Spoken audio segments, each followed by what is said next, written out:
What's up, guys? It's Gaz. Welcome to the Warframe video. So we have another week of Nightwave tips and tricks for you, and this week is a pretty big doozy if you don't have upgraded operator stuff, because we are having an elite weekly of fight the Eidolon hydrolyst. But if you are able to fight the hydrolyst, you will be able to get the maximum rank of rewards for this season of Nightwave this week. So I'm going to be showing you guys these pieces of armor and stuff before we go over the in-depth explanation of these challenges. But first, let's do a quick overview of the week. So we have the first daily, pick up 15,000 credits. The first weekly is Don't Fear the Reaper, complete 3 Kuva missions. Remember, you don't need to do the actual siphon if you don't want Kuva. Just run to the end. It just needs to be a Kuva mission, period. Mine 6 rare gems or ore in the plains of Eidolon. So that's in the plains, and they can be red or blue veins. Complete 3 exterminate missions. I'd recommend the Earth mission, very quick, like 50 enemies. Complete 3 rescue missions. Orias on Europa, fastest rescue mission in the game. Unlock 3 relics. You can do a exterminate or rescue fissure and get double duty there, or maybe there is no Kuva fissure. First elite weekly, guys. Kill or capture the Eidolon hydrolyst. That is the max level Eidolon boss fight on the plains of Eidolon.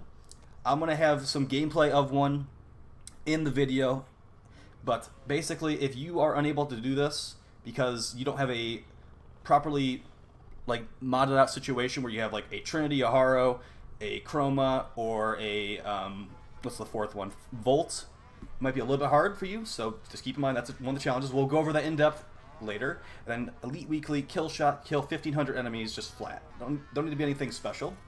Let's go over these cred offerings. So we got the evergreen stuff at the top, and we got some helmets. I don't think I actually have this Nova helmet, so maybe I will farm another level of Nightwave to get enough Nightwave creds to buy that.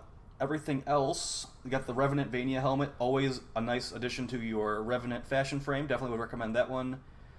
Korra Delphi helmet, definitely pretty nice if you don't have any Tenogen, like me, for Korra specifically. And then we got the Nezha Circa helmet. I want to say I like this one, but then it doesn't really go with Nezha Deluxe very well, so keep that in mind if you're thinking about getting that Nezha helmet.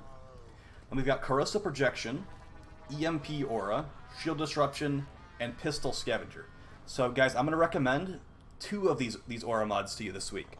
I'm going to recommend that you get Carissa Projection if you don't have it already. Definitely, this is the most important one to get.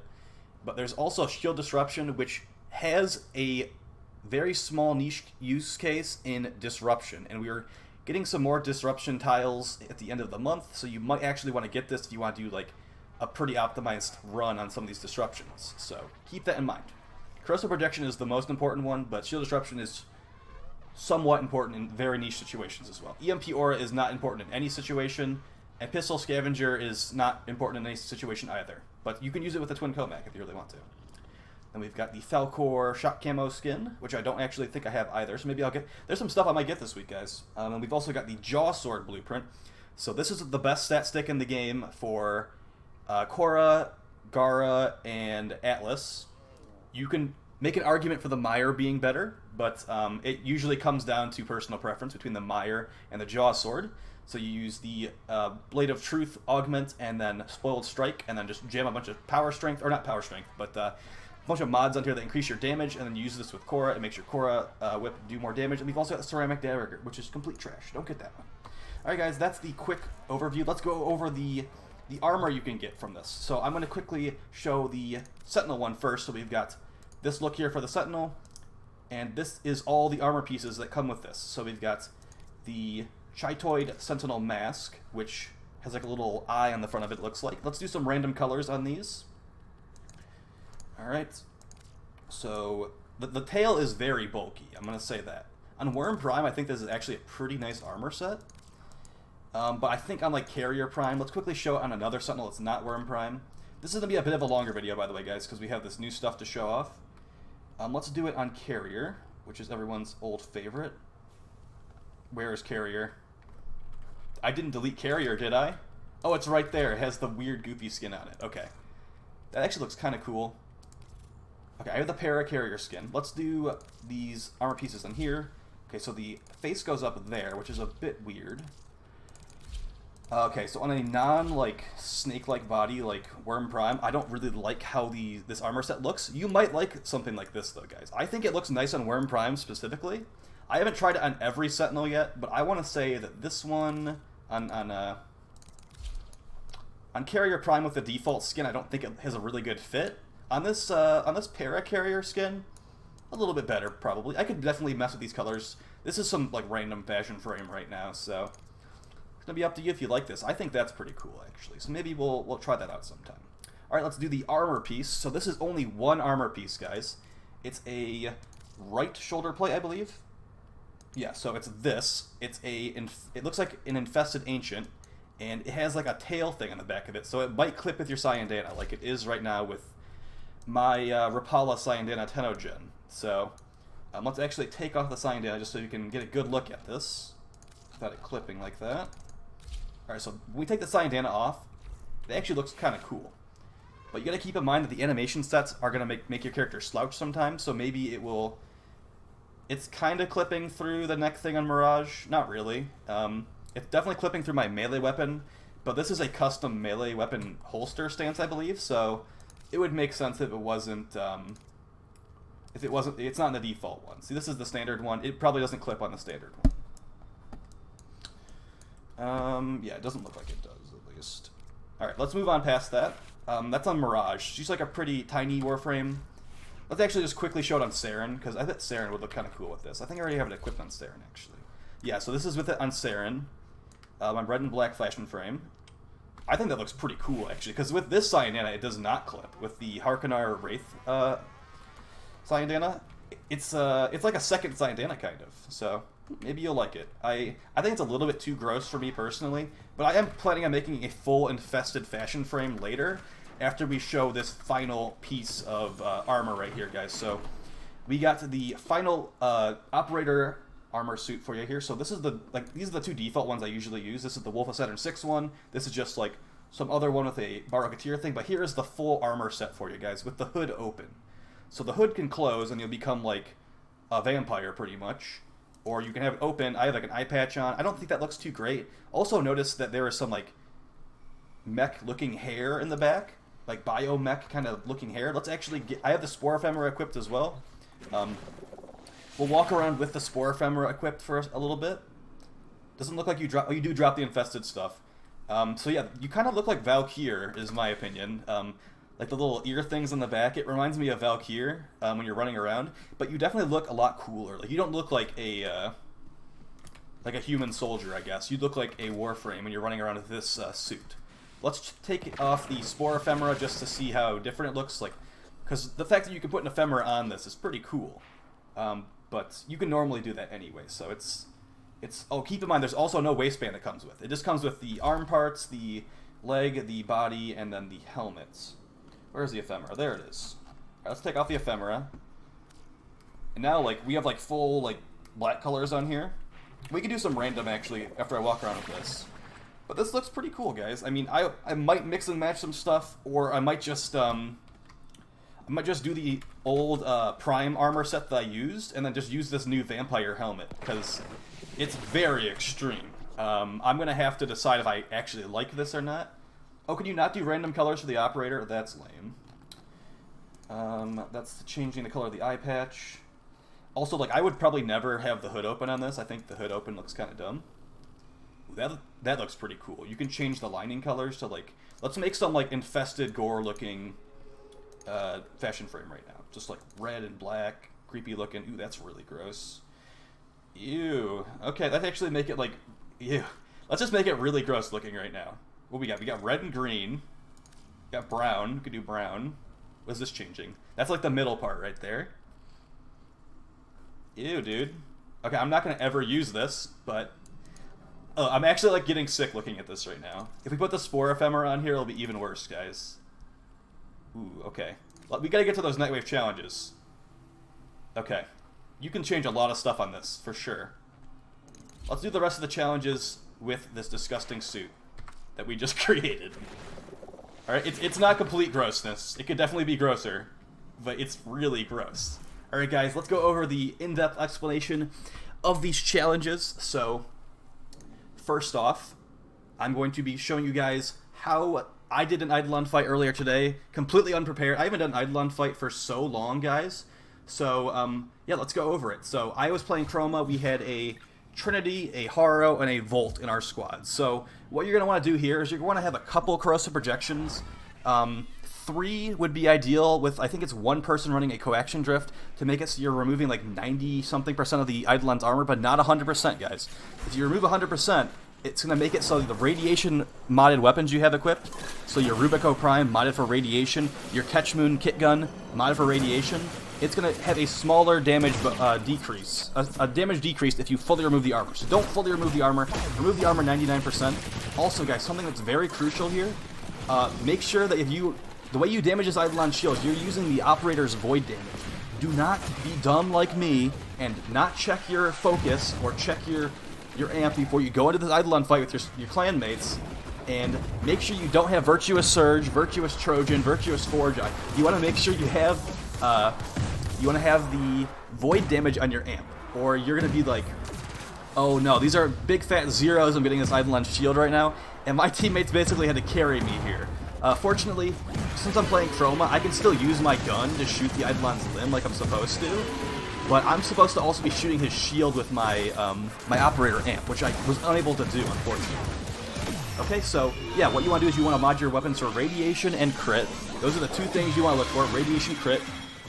Preferably make it a sniper rifle as well. Rubico Prime's like one of the perfect guns for this. Blanca is also like, Blanca's the best damage per shot, and that will give you like a pretty good chance of the one-shot if you have a Riven and you're playing Chroma. But Rubico Prime is definitely like just as good. Rubico Prime is hit scan, which is the reason I prefer it. Sometimes when there's like lag and stuff like that, the Blanca can feel inconsistent at times. So I'd recommend the Rubico Prime mod for radiation and crit, with a Riven preferably, of course. But yeah, I'm still like, it's not a big deal that I'm 2-shotting right now, since we don't have the full, like, we were just doing a casual run. We only need to kill kill or capture 1 Eidolon hydrolyst, guys. So you don't need to go into full try-hard mode in recruiting chat, okay? Just be like, hey guys, I'm looking to do 1. Does anyone want to help me do 1? I bet you could find somebody that would be down to help, because the thing about the Eidolon hydrolyst is it takes a lot of gear to do this, guys. I'm playing Chroma, I got like 5 Forma on my Chroma build or something like that. Probably, maybe less, maybe like 3 Forma. I got like a maxed out sniper rifle, I got the Serrata to self-damage myself on Chroma, so I can get my full damage bonus easily. And then we, like all my other teammates, I got some good teammates. These are guys from my clan, and they helped me with a lot of these challenges, so thanks. Shout out to Ace Holio, Kit Kat Pete, and Captain Mercer. Thanks for all the help, guys, and thanks for carrying me through this Eidolon fight when I literally could not damage the shield because of Virtuous Surge.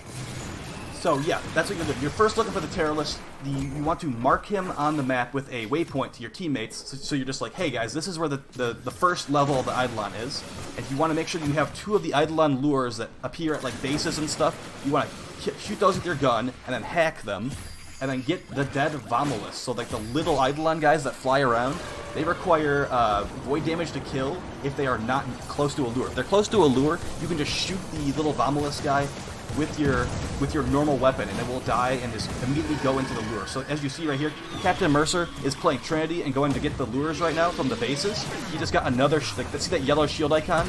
That's a lure that he just picked up. Once they become blue, that means they're charged, and they will lock the Eidolon in place, okay?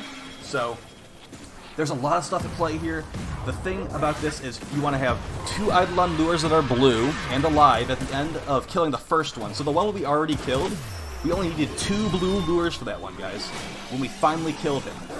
For this guy, the second level that you summon from the shrine in the middle of the lake, you need to have 3 blue lures. And the lures charge by putting, I think it's 3 dead Vomulus into each.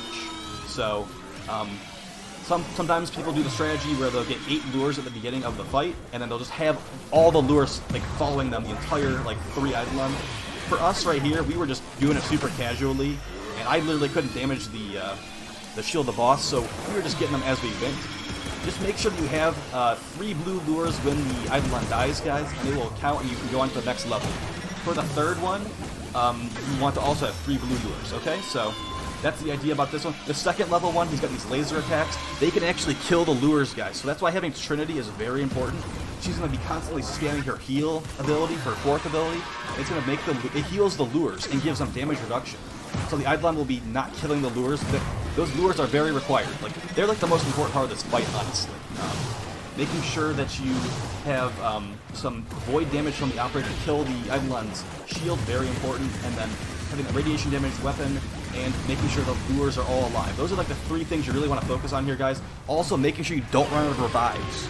If you are not super experienced, you don't have a Trinity healing bless like we had in this one, it can be pretty easy to die, to be honest. These Eidolons have lots of attacks, so making sure you go into the void with the operator, and like so, hit the operator button and hold down the crouch key. It will make you into the void, which makes you immune to most damage and lots of other stuff. So I'd recommend utilizing that as much as you can if you don't have an optimized setup, okay? You just need to kill one. You got 55 minutes to kill one hydrolyst, guys. If you have at least 1 to 2 pretty experienced players in the squad, you can do it. You can definitely do it. I might try to get some streams going this week, doing some hydrolyst carries, if I can get around to it. Like I said, like in this video, I'm kind of embarrassed because I literally was so useless in this video, guys, because of the no void damage. But what you can do when you're playing Chroma and you're using a sniper rifle, don't forget they have the sniper rifle combo counter. So you can shoot the Hydrolyst over and over again, and it's gonna keep building your combo counter on your sniper and give you more and more damage. You can even shoot it when it's immune, so it's gonna give you shot combo. So yeah, it's kind of hard to like explain. Like this isn't like an Eidolon guide, guys. I'm just showing you like how an unoptimized squad does this. Like we are pretty highly experienced players, but like we did not go into this planning. I literally have Zeneric equipped. You normally don't want to use Zeneric for Eidolon fights if you can avoid it. We also have someone using Vazar in our squad, so we are super not optimized right now. The best focus schools for this when you're super optimized with a bunch of teammates on comms is you want to use the Unairu focus school on Chroma. So Chroma will be using Unairu, not the Void Strike from Matarai. Matarai is what the other 3 players will be using. So what they're going to do is they're going to sit in the void mode, like I was talking about earlier, with the operator, and then every second they're in the void, they're going to get more and more powerful on their next couple of attacks. And that power bonus applies to the operator amp, guys. So the fact that the operator amps are not super powerful normally, we're circumventing that by using the really good damage buffing schools for focus, okay? So you want to have 3 people with Matarai, and then 1 person, the Chroma, with Unairu. And then Unairu, what you want to do is you want to use the melee from the operator on this Eidolon, and it's going to make these little wisp things appear underneath them. Your teammates using the Matarai focus school, charging up their Void Strike every second to make their amp even stronger, is going to pick up that wisp. It's going to give them another damage bonus, guys. If you do this right, you can get enough of a damage bonus that the 3 people with a Void Strike in your team are one-shotting this shield, and it's like, it's a breeze. We were doing it super casually. Like I said, I have Zeneric. I think Captain Mercer has Vazarin. We took about 15 minutes to do this. Like, it really was, it was pretty casual. Like, I don't even think people, like, maybe people died a couple times, but if you have a Trinity that has constant energy, so maybe build some large energy restores and then start spamming those so your Trinity to have constant energy to spam the 4, that will be very helpful. The most important player for the Eidolon fight, guys, is Trinity. So make sure that Trinity is one of your most experienced players that has done these Eidolon fights before. If that's not possible, like I said, just bring some energy restores and spam those energy pads so the Trinity can just keep healing you over and over again. And just try to make it through. So, yeah, that's going to be it pretty much for this challenge specifically. We could just watch the end of this if you guys are interested in this. We'll just continue this. I won't give too much more commentary here. And then we'll go over the rest of the challenges. This is the only thing that's going to really give you a hard time this week, guys. The other Elite Weekly is kill 1,500 enemies. That is as straightforward as it gets. And yeah, it's like something I probably didn't mention earlier that probably wasn't super clear. You need to have the blue lures. You need to have the 3 blue lures on the second one to get this third one that we're fighting right now. He makes acid rain on the ground. It's very deadly without a healer on your team. You need to make sure you have the blue lures to capture this guy. But for the challenge specifically, guys, you can technically just kill him and not capture him. So the lures are not as important for this part. But keep in mind as well, if you want Arcane Energized, you need to have the 3 lures charged when you kill this guy. And Arcane Energize is a possible drop from this boss we're fighting right now, okay? So that's going to be pretty much it on that. You can also drop Grace, which you will be getting a free Grace if you keep up your challenges this week from Nightwave. So I'm just apologizing to my teammates right here that I have Zeneric and Virtuous Surge equipped because I am literally, like, I'm just like the idiot Chroma just shooting what I'm supposed to right now. Once his shield is down, you use your sniper rifle to shoot his limbs, and then you shoot his head at the very end, and that's it. You use Itzel to suck up all the loot if you can, and then go to the doors as quickly as you can so you can do another Eidolon fight if you have enough time. And you also get to check which kind of arcane drop from the boss. As well as some other... You get lots of loot from this, guys. You get Riven Transmuters, you get these Focus Shards, Brilliant Eidolon Shards can give you Focus. Actually, it's the Radiant Eidolon Shards that give you Focus. And you get, like, it's a nice loot haul, honestly. 17 minutes for us there, with an unoptimized squad. Okay, so that's going to be pretty much all of that. Let's go over the rest of the challenges, now that I've shown you how to casually do an Eidolon fight. 3 Kuva missions, so you can just go on the map, just find that... Oh god, we're still in this disgusting suit. I completely forgot about that. Go onto the map, find the Kuva... It's so gross. Find the Kuva Fortress. The 2 planets close to the Kuva Fortress will be having these missions. So, for example, I want to do these missions fast. I would click on this Kuva capture mission, and I would capture the guy, and I would just run to the end. I wouldn't even do the Kuva Siphon, because that takes another, like, minute and a half. I don't want to waste on this. So we do that Kuva mission. We'd probably do the rescue one, look over to exterminate on the other planet. You do not need to do the challenges, guys. Okay? Or you do want to do the challenges for the armor, but you don't need to do the siphons, okay? 6 gems or ore that are rare on the Plains of Eidolon. So we tested this. It does not count with your teammates. So you just need to go out there with the mining tool and get 6 air quotes rare. What they consider rare is a kind of up in the air. Like, I feel like it changes regularly, but it probably doesn't. Just go and you can do either the blue or the red veins, and it's pretty straightforward there, guys. Unfortunately, teammates do not help you. On Earth, the exterminate mission that we did a relic exterminate mission on Earth. It was about 57 enemies that spawned, and we got to open these relics at the same time from the Unlock Relics challenge weekly. So that was really nice. But yeah, guys, you can literally just do this wherever. I recommend doing some exterminate fissures just so you can do double duty on these challenges, since there's also a rescue one. If you want to just do like a specific mission for rescuer, which is what we did, go to Orios on Europa. It's the ice planet. It is by far the fastest rescue mission in the game, just the way the tile spawns. I actually have a quick video clip for you guys on that one. It's like, I had just hacked the wrong console. This is with the team that we're doing this, so it's going a little bit faster than normal, because you have to, like, there's 4 different cells that the hostage can be in. You just need to, like, hack them all, and you'll get out of there. The reason this one's really fast is because the extraction is usually, like, right after the jail, so it's usually very straightforward. It took us, like, to get to the jail, I think it took, like, 20 seconds, and then, like, getting him out of the jail took another, like, whatever that video length was right there, so, like, probably, like, 30 seconds. It was, like, a 2-minute mission, if that, okay? And that's going to be these ones right here, guys, and we showed you the Eidolon stuff. That's pretty much it. I mean, that's all we got for you. The Eidolon thing is going to be the hardest, obviously. You can pick up a bounty. There is matchmaking for Eidolons, guys. Go to Kanzu in Fortuna. Or not in Fortuna. Kanzu in Cetus. And there, if it is night, which is... these guys only spawn at night, obviously. Or that's probably not obvious. I didn't mention that earlier. They only spawn at night. You have 55 minutes to fight them. Go to Kanzu during night, and you can queue for the Eidolon hydrolyst. But make sure you're prepared. And if you're not prepared, just hope that you get carried by somebody, because that's kind of how it goes. This week, I wouldn't blame people for going into the bounty for the hydrolyst and getting carried, because it's a very extreme ask compared to some of these other elite weeklies we've had, guys, like open 10 relics. Opening 10 relics, comparing that to an Eidolon hydrolyst kill or capture is just, it's not even the comparison, really. The difference in things you need for doing 10 relic openings versus an Eidolon hydrolyst, even just a kill, is extreme. It's a very specific build, and unless you're just getting carried, like I would recommend getting carried this week, it's just not going to happen, period. At least you can just immediately queue into it without having to be rank 5 with the Cetus people, but still, I think that challenge, maybe they could have took that one out. I mean, I don't really mind it personally, because I have access to all the gear and stuff, and like doing an Eidolon fight every here and then, not a big deal to me. I actually kind of enjoyed it. I enjoyed the fight we did earlier, even though I couldn't shoot the boss's shield. I don't think that's for everybody at all. So maybe take that challenge away in the future, or maybe just make it like the middle level one, you know? Maybe you don't need to fight the full acid rain, shooting Vomulus blasts all over the place guy at the end. Maybe the middle one would be a better compromise, because that one could be just as hard, honestly. For Eidolon fights, I used to think that the middle one was harder. I personally think the third one is harder now. But yeah, that's besides the point, guys. I will talk to you in the next video. We'll have some more videos coming out this week. I think Nightwave is going on for another 3 or 4 weeks. I'm not entirely sure. I will get that information for you for the next week's video, okay? Peace, guys. Take it easy.